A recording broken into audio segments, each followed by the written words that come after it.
If you're gearing up for the IELTS exam, that listening test can feel like a huge mountain to climb, right? But what if I told you there's actually a clear, predictable path to the top? What if you had a map? Well, that's exactly what we're going to build together today. Welcome to the Explainer by IELTS Guide Phil on YouTube. Our whole mission here is pretty simple. We're going to break down the IELTS listening test so you can walk into that exam room feeling confident with a clear strategy and all the tools you need to absolutely nail it. So let's jump right in.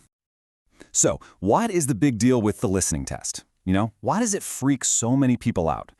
Well, it really just boils down to one single high-stakes rule that changes the entire game.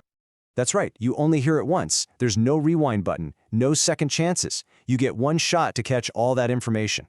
And look, while that might sound terrifying, it's also what makes the test predictable. See, because they know you only hear it once, the whole thing is designed with a very clear structure. And once you understand that structure, you can turn this massive challenge into your biggest advantage. So let's pull back the curtain and take a look at the actual blueprint of the test. It's not random at all. It follows a very specific and consistent pattern every single time. Getting this is your first big step to mastering it. Okay, so the entire 30-minute test is pretty much mapped out for you right here. It's split into 4 sections, and the difficulty ramps up on purpose. You start off easy with a simple social conversation, like booking a hotel room. Then you move to a social monologue, maybe a tour guide talking. Section 3, it gets more academic, a few students discussing a project. And finally, Section 4 is a full-on academic lecture. The key takeaway here? The test is designed to warm you up before it throws the tough stuff at you. And how do you get scored? It's super simple. 40 questions, 40 possible marks. Every correct answer gets you 1 point. And this is absolutely crucial. There is no penalty for wrong answers. That means you should never, ever, ever leave an answer blank. A wild guess is always, always better than an empty space. Okay, so knowing the format is one thing, but how do you actually tackle it? Well, you need a plan, and the best plans are simple. We're talking a repeatable 3-step process that you can use for every single section of the test. And here it is, your 3-step plan of attack. Before the audio even starts, you use that time to read the questions and try to predict the answers.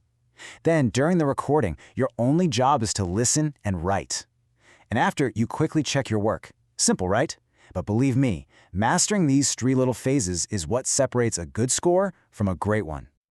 Let's talk about the absolute must-dos. First, you've got to use that precious time before the audio to analyze the questions and predict what you're about to hear. Next, answer everything. A guess can't hurt you, but a blank space guarantees you 0 points. Also, get used to different accents. You might hear someone from London, or Sydney, or even Toronto. And finally, you have to sweat the small stuff. A tiny spelling mistake or forgetting the S on a plural word will cost you the point.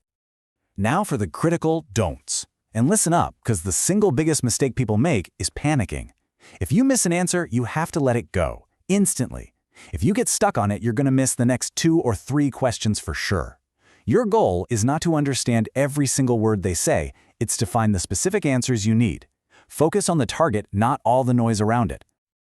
All right, now for the fun part. The people who write the IELTS test are pretty clever, and they love to lay traps for you. But once you know what to look for, you can spot them a mile away and just walk right around them. This is probably the most common trap of them all, the distractor. The speaker will give you a piece of information, like a time or a date, and then they immediately correct it. For example, they'll say, the meeting is at 3 p.m. Oh wait, no, my schedule says 4 p.m. The real answer is 4 p.m. Your job is to listen for those little correction phrases, words like actually, sorry, or oh, I meant. Those are the signals that the real answer is coming right up. This one is brutal, but it's simple. If you spell a word wrong, the answer is marked wrong. End of story. There are no half points for trying, so you absolutely have to master the spelling of common words you'll see in the test, like days of the week, months, and tricky ones like accommodation or environment. This slide shows another critical trap. The instructions are not suggestions, they are rules. If the question says no more than 2 words, your answer has to obey that. A good restaurant is 3 words, so it's wrong. Good restaurant is 2 words, and that's correct. You have to be absolutely ruthless about counting your words. So, we've decoded the format, we've built a strategy, and we've learned how to spot the traps. The path from being a learner to becoming an achiever, well, it should be a lot clearer now. It's all about putting this knowledge into consistent, focused practice. I really want you to remember this. This is the single most important mindset for the IELTS listening test. You don't need to be perfect. You don't need to get 40 out of 40. You don't even need to understand every word. You just need to be strategic, stay calm, and apply the principles we've talked about today. That is how you get the score you need. So, have we demystified the test a little bit? I really hope so. This explainer gives you that high-level map, but the real progress, that comes from diving deeper into practice and strategy. Everything we've covered today is based on the amazing, comprehensive guides from IELTS Guide Phil. For a much deeper dive, you can read the original blog post on his website. He's also got a whole ecosystem to support you, with more video explainers on his YouTube channel, audio deep dives on Spotify, and a fantastic support community over on Facebook. The best way to get started is to just jump right in. We've put all the links to Phil's resources for you right in the description below. Check them out, keep practicing, and go get the score you deserve. Thanks for hanging out with us.